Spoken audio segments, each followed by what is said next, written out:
ശബരിമല നട ഇന്ന് വൈകിട്ട് വൈകുന്നേരത്തെ പൂജകൾക്കായി സംക്രമ സന്ധ്യയിലെ പൂജകൾക്ക് വളരെ വിശേഷമാണ്. സന്നിധാനത്തെ സംബന്ധിച്ചിടത്തോളം ഉത്തരായനത്തിലേക്ക് സൂര്യൻ്റെ യാത്ര തുടങ്ങുന്നു എന്നതാണ് ഏറ്റവും പ്രധാനപ്പെട്ട ഒരു പ്രത്യേകത. വളരെ പുണ്യകാലമാണ് ഉത്തരായനം എന്നതാണ്. ദക്ഷിണായനത്തിൽ നിന്ന് സൂര്യൻ ഉത്തരായനത്തിലേക്ക് കടക്കുന്ന ഒരു പുണ്യമുഹൂർത്തം കൂടിയാണ്, ഒരു പുണ്യ ദിവസം കൂടിയാണ് ഈ മകരം 1 എന്നത്. മകര സംക്രമ പൂജ അത് ഇന്ന് പുലർച്ചെ നടന്നു കഴിഞ്ഞു. ഇത് അനുജ്ഞ നൽകുകയാണ്, യാത്രയ്ക്കുള്ള അനുജ്ഞ. അതാണ് ദൃശ്യങ്ങളിൽ കാണുന്നത്. ഈ തിരുവാഭരണ ഘോഷയാത്രയെ സ്വീകരിക്കുന്നതിന് വേണ്ടി അനുജ്ഞ നൽകി ശ്രീകോവിലിൽ പൂജിച്ച മാല അവരുടെ വോളണ്ടിയേഴ്സ് എന്ന് നമ്മൾ വിളിക്കുന്ന ആ സ്വാമിമാരുടെ കഴുത്തിൽ അണിഞ്ഞു കൊടുക്കുകയാണ്.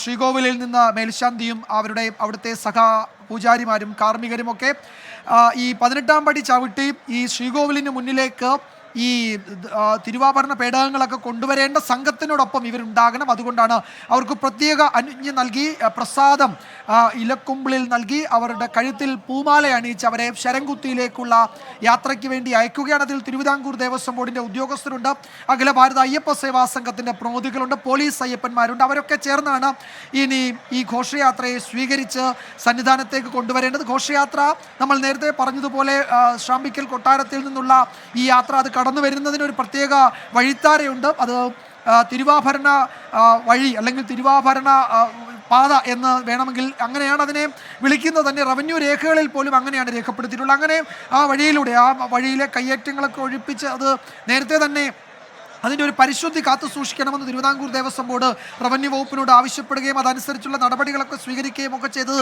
നേരത്തെ തന്നെ വാർത്തകളിൽ ഇടം പിടിച്ചതാണ്. അങ്ങനെയും തിരുവാഭരണ പാതയിലൂടെ തിരുവാഭരണ ഘോഷയാത്ര വിവിധ ഇടത്താവളങ്ങളിൽ വിശ്രമിച്ച് ഭക്തർക്ക് തിരുവാഭരണ പേടകം അതിൻ്റെ ദർശനമൊക്കെ നൽകി അങ്ങനെ കടന്നു വന്ന തിരുവാഭരണ പേടകം ഇന്ന് രാവിലെ നിലയ്ക്കലിലെത്തി. അതിനുശേഷം വലിയാനവട്ടം വഴി പമ്പയ്ക്ക് മുകളിലേക്ക് വരികയും അങ്ങനെ അത് പിന്നീട് പരമ്പരാഗത വഴിയിലൂടെ ശബരി പീഠത്തിൽ അല്പസമയം മുമ്പ് എത്തുകയും ചെയ്തു. ശബരി പീഠത്തിൽ നിന്ന് ഇനി നടന്ന് വരേണ്ടത് ശരംകുത്തിയിലേക്കാണ്. ശരംകുത്തിയിൽ അല്പസമയം വിശ്രമിക്കും. ആ സമയത്ത് ആചാരപരമായ ഒരു സ്വീകരണം ശരംകുത്തിയിൽ തിരുവിതാംകൂർ ദേവസ്വം ബോർഡും അയ്യപ്പ സേവാ സംഘവും പോലീസ് ഉദ്യോഗസ്ഥരും ഒക്കെ ചേർന്ന് നൽകും.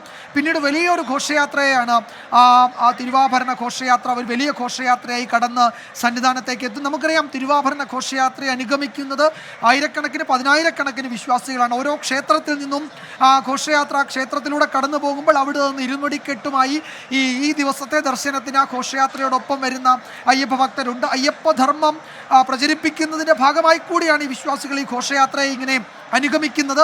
അതൊരു വളരെ പവിത്രമായ വളരെ പുണ്യമായ ഒരു യാത്രയായി, തീർത്ഥാടനത്തിലെ ഏറ്റവും പ്രധാനപ്പെട്ട യാത്രയായി അയ്യപ്പ വിശ്വാസികൾ ഒക്കെ കരുതുകയും ചെയ്യുന്നു. അങ്ങനെ ആ ഘോഷയാത്ര അയ്യപ്പൻ്റെ അനുഗ്രഹത്തോടെ കടന്നു വരുന്നു എന്നതാണ് സങ്കല്പവും വിശ്വാസവും. അതനുസരിച്ച് ആ ഘോഷയാത്ര ഇനിയിപ്പോൾ അവിടേക്ക് എത്തും. അതിന് മുന്നോടിയായി അത് സ്വീകരിക്കേണ്ടവരെ ശരംകുത്തിയിലേക്ക് പോവുകയാണ്. ശരംകുത്തി എന്നത് അയ്യപ്പ വിശ്വാസികളെ സംബന്ധിച്ച്, ശബരിമല സന്നിധാനത്തെ സംബന്ധിച്ച് വളരെ പ്രധാനപ്പെട്ടതാണ്. ഇന്ന് ഈ മകരവിളക്ക് പൂജകൾക്ക് ശേഷമുള്ള അയ്യപ്പൻ്റെ പതിവ് എഴുന്നള്ളത്തിൽ ഒന്ന് ശരംകുത്തിയിലേക്കുള്ള എഴുന്നള്ളത്താണ്. അതൊക്കെ വളരെ പ്രത്യേകതയുള്ളതാണ്. അപ്പോൾ ആ ശരംകുത്തിയിലേക്ക് പോകും. 18-ാം പടിക്ക് മുകളിൽ ദേവസ്വം വകുപ്പ് കൂടി കൈകാര്യം ചെയ്യുന്ന മന്ത്രിയുണ്ട്, ജനപ്രതിനിധികളുണ്ട്, എല്ലാവരെയും നമുക്ക് കാണാം. ദേവസ്വം ബോർഡിൻ്റെ ഉദ്യോഗസ്ഥരെയൊക്കെ കാണാം. 18-ാം പടിയിൽ താഴെ അയ്യപ്പ വിശ്വാസികൾ അവിടെ നടപ്പന്തലിലൊക്കെ കാത്തു നിൽക്കുന്നുണ്ട്. ആ നടപ്പന്തലിലൂടെ കർപ്പൂര ആഴിയുടെ പ്രഭയിൽ ഈ തിരുവാഭരണ ഘോഷയാത്ര കടന്നു വരുന്ന കാഴ്ച അല്പസമയത്തിനകം അല്ലെങ്കിൽ ഏതാനും ചില മണിക്കൂറുകൾ, ഏതാണ്ട് ഒരു 5 മണി ഒരു 6 മണിയോടൊക്കെ അടുക്കുമ്പോഴേക്കും നമുക്ക് കാണാൻ കഴിയും. അതൊരു പ്രത്യേക അനുഭൂതി നൽകുന്ന ഒരു കാഴ്ച കൂടിയാണ്. ശബരിമലയിൽ സന്നിധാനത്ത് ഈ ദിവസം ഒക്കെ പോയിട്ടുള്ള പ്രേക്ഷകർക്കറിയാം, ഒരു വേറൊരു തരം അനുഭൂതിയാണ് അവിടെ നിന്ന് നമുക്ക് ആ സമയത്ത് കാണാൻ കഴിയുന്ന, അനുഭവിക്കാൻ കഴിയുന്ന ഒരു ആത്മീയത വേറൊരു തരത്തിൽ ആണ്. സന്നിധാനത്ത് ഇത്രയും കഠിന വ്രതമെടുത്ത് ഇത്രയും ദൂരം നടന്ന് കല്ലും മുള്ളും അതൊക്കെ ആ വഴിത്താരകളൊക്കെ താണ്ടി നമ്മൾ സന്നിധാനത്തെത്തുന്നു. വലിയ ക്യൂ നിന്ന് അവിടെ അങ്ങനെ VIP ദർശനമൊന്നുമില്ല. ഈ 18-ാം പടി ചവിട്ടണമെങ്കിൽ ഇരുമുടിക്കെട്ട് ശിരസിലേന്തണം. അങ്ങനെ ഇരുമുടിക്കെട്ട് ശിരസിലേന്തി ഇത്രയും ദൂരം നടന്ന് ഈ കഠിന വ്രതമെടുത്ത് ഈ കഠിന യാത്ര, കഠിന പാതയിലൂടെ നടന്ന് എല്ലാം പ്രതീകാത്മകമാണ്. അയ്യപ്പൻ്റെ 18-ാം പടിക്ക് തന്നെ അതൊക്കെ പ്രതീകാത്മകമാണ്. സത്വരജ തമോ ഗുണങ്ങൾ അതൊക്കെ പ്രതിദാനം ചെയ്യുന്ന 18 എന്താണ് നമ്മൾ പറയുന്ന പുരാണങ്ങളൊക്കെ അങ്ങനെയൊക്കെ എല്ലാ അറിവിൻ്റെയും അപ്പുറം അതെല്ലാം കടന്ന് നമ്മൾ അവസാനം തത്വമസി എന്ന ആ സങ്കല്പത്തിൽ വിലയം പ്രാപിക്കുന്നു എന്നതാണ് അയ്യപ്പ ക്ഷേത്ര ദർശനത്തിൻ്റെ തന്നെ പ്രത്യേകത. നമുക്കറിയാം വേദങ്ങളുടെ ചതുർവേദങ്ങളിലെ ഋഗ്വേദത്തിലെ ഏറ്റവും പ്രധാനപ്പെട്ട ഒരു മന്ത്രം എന്ന് ആ മട്ടിൽ അവതരിപ്പിക്കുന്ന തത്വമസി, അതാണ് സന്നിധാനത്ത് അവിടെ മുഖമണ്ഡപത്തിൽ കൊത്തിവെച്ചിരിക്കുന്നത്. ഇത്രയും ദൂരമൊക്കെ നടന്ന് അവിടെ ചെന്നാൽ അത് ദൈവവും അവിടെയുള്ള അയ്യപ്പനും നീയും ഒന്ന് എന്നത് വിശ്വാസിക്ക് ഒറ്റ വായനയിൽ മനസ്സിലാകത്തക്ക തരത്തിൽ അത് ദൈവത്തോട് വിലയം പ്രാപിക്കുന്ന അല്ലെങ്കിൽ നരനിൽ നാരായണനെ കാണുക എന്നതാണ് ഒരു പക്ഷേ ആ സങ്കല്പത്തെ പറ്റി പുരാണങ്ങൾ അല്ലെങ്കിൽ പണ്ഡിത മതം എന്ന് വേണമെങ്കിൽ പറയാം. നരനിൽ നാരായണനെ കാണുക, മാനവനിൽ മാധവനെ കാണുക എന്നൊക്കെ അതിനെ പ്രതീകാത്മകമായി പറയാറുണ്ട്. അങ്ങനെ ഒരു മനുഷ്യൻ ദൈവമായി മാറുന്ന, മാലയിട്ട് കഴിഞ്ഞാൽ മുഴുവൻ സ്വാമിമാരാകുന്ന, നമ്മൾ സംസാരിക്കുന്നവരൊക്കെ സ്വാമിമാരാകുന്ന, അവിടെ എത്തുന്ന മുഴുവൻ ആളുകളും അയ്യപ്പന്മാരാകുന്ന, നമുക്കറിയാം അവിടുത്തെ ഉദ്യോഗസ്ഥരെ പോലും പോലീസ് അയ്യപ്പന്മാരെന്നാണ് നമ്മൾ ആ യാത്രയിൽ വിളിക്കാറുള്ളത്. അവർ തിരിച്ചും അയ്യപ്പ വഴി മാറൂ അല്ലെങ്കിൽ മാറി നടക്കൂ, സ്വാമി വഴി മാറി നടക്കൂ എന്ന് നമ്മളോട് പറയാറുണ്ട്. അവിടെയുള്ള എല്ലാം അയ്യപ്പനാണ്. അപ്പോൾ നമ്മൾ ശബരിമലയിലേക്ക് ദർശനത്തിന് മാലയിട്ടാൽ ആ മാലയിടുന്നത് മുതൽ മാല നമ്മൾ ഊരി മാറ്റുന്നത് വരെയുള്ള സമയം മുഴുവൻ അയ്യപ്പനാണ്. നമുക്ക് ചുറ്റുമുള്ളതെല്ലാം അയ്യപ്പനാണ്. നമ്മൾ സംസാരിക്കുന്നവരെല്ലാം അയ്യപ്പന്മാരാണ്. നമ്മൾ ഇടപഴകുന്നതെല്ലാം അയ്യപ്പന്മാരാണ്. അതുകൊണ്ട് അങ്ങനെ ആ തത്വമസി എന്ന ആലേഖനം ചെയ്ത മന്ത്രങ്ങളാൽ ആലേഖനം ചെയ്ത ചാന്തോക്യ ഉപനിഷത്തിൽ ഈ തത്വമസിയെ പറ്റി പിന്നീട് വിശദമായി പറയുന്നുണ്ട്. ചതുർവേദങ്ങളിലെ വേദമന്ത്രങ്ങളിലെ ഏറ്റവും പ്രധാനപ്പെട്ട മഹാമന്ത്രങ്ങൾ ഒന്നാണ് തത്വമസി. അങ്ങനെ ഭഗവാനും ഭക്തനും ഒന്ന് എന്ന സങ്കല്പത്തിൽ ഈ തത്വമസി നമ്മൾ അത് ദർശിച്ച് അതിൻ്റെ ആ മന്ത്രത്തിൻ്റെ സാരാംശം മനസ്സിലാക്കി ശ്രീലകത്ത് അയ്യപ്പ വിഗ്രഹത്തെ നമസ്കരിച്ച് നമ്മൾ മടങ്ങുന്നു. നമ്മളുടെ ഈ അറിവിൻ്റെ എല്ലാം അപ്പുറത്തേക്ക് കടന്ന് ദൈവത്തെ ദർശിച്ച് മടങ്ങുമ്പോൾ ഇതുവരെ നമ്മൾ വഹിച്ചുകൊണ്ടുവന്ന ലൗകിക ജീവിത സങ്കടങ്ങളെല്ലാം അവിടെ കർപ്പൂരാഴിയിൽ നിക്ഷേപിച്ച് അതൊരു നെയ്ത്തേങ്ങയിൽ നിറച്ച് നെയ്ത്തേങ്ങ അവിടെ ആ നെയ്ത്തേങ്ങയിലെ അതിൻ്റെ കാമ്പ് അത് അവിടെ അയ്യപ്പ വിഗ്രഹത്തിൽ അത് അർപ്പിച്ച് അതിൻ്റെ ബാക്കി വരുന്നതൊക്കെ നമ്മുടെ ലൗകിക ജീവിതത്തിൻ്റെ ഭാഗമായി വരുന്നതൊക്കെ കർപ്പൂരാഴിയിൽ നിക്ഷേപിച്ച് മറ്റൊരു മനുഷ്യനായി തിരികെ നാട്ടിലേക്ക് വരുന്നു എന്നതാണ് ഈ അയ്യപ്പ തീർത്ഥാടനത്തിൻ്റെ ആകെ തുക. അതിൻ്റെ ഓരോ ഘട്ടങ്ങളിലൂടെയാണ് ഈ അയ്യപ്പ ഭക്തരുടെ യാത്ര. അത് ക്ഷേത്രത്തിലോ അല്ലെങ്കിൽ നമ്മൾ വീട്ടിലോ മാല ചാർത്തുന്നത് മുതൽ, ക്ഷേത്രത്തിലോ വീട്ടിലോ ഇരുമുടിക്കെട്ട് നിറയ്ക്കുന്നത് മുതൽ നമ്മൾ ഈ യാത്രയിൽ അത് ഇങ്ങനെ പാലിച്ചാണ് അതിൻ്റെ ചിട്ട ആചാര പദ്ധതികൾ അങ്ങനെയാണ് ക്രമീകരിച്ചിരിക്കുന്നത്. ലോകത്തൊരിടത്തും ഇത്തരത്തിൽ ആചാരനിബദ്ധമായ ഒരു തീർത്ഥാടനമുണ്ട് എന്ന് തോന്നുന്നില്ല. ആ നിലയിൽ അതിൻ്റേതായ ആ യാത്രയുടേതായ എല്ലാത്തിനും ഒരു ക്രമമുണ്ട്. അതിനൊക്കെ വളരെ സിംബോളിക്കായ റെപ്രസെൻറ്റേഷൻ, വളരെ പ്രതീകാത്മകമായ സൂചനകളുണ്ട്. അത് മനസ്സിലാക്കിയാണോ എല്ലാവരും തീർത്ഥാടനത്തിന് പോകുന്നതെന്ന് ചോദിച്ചാൽ നമുക്ക് അങ്ങനെ പറയാൻ കഴിയില്ല. പക്ഷേ എങ്കിലും ആ നിലയിലാണ് ഈ ആചാര പദ്ധതി തയ്യാറാക്കിയിരിക്കുന്നത് എന്ന് വേണമെങ്കിൽ നമുക്ക് പറയാം. അത് ചിലരൊക്കെ ഗുരുസ്വാമിമാരൊക്കെ ഈ മാലയിടുന്ന സമയത്ത് ഒപ്പമുള്ളവരോട് പറഞ്ഞു കൊടുക്കാറുണ്ട്.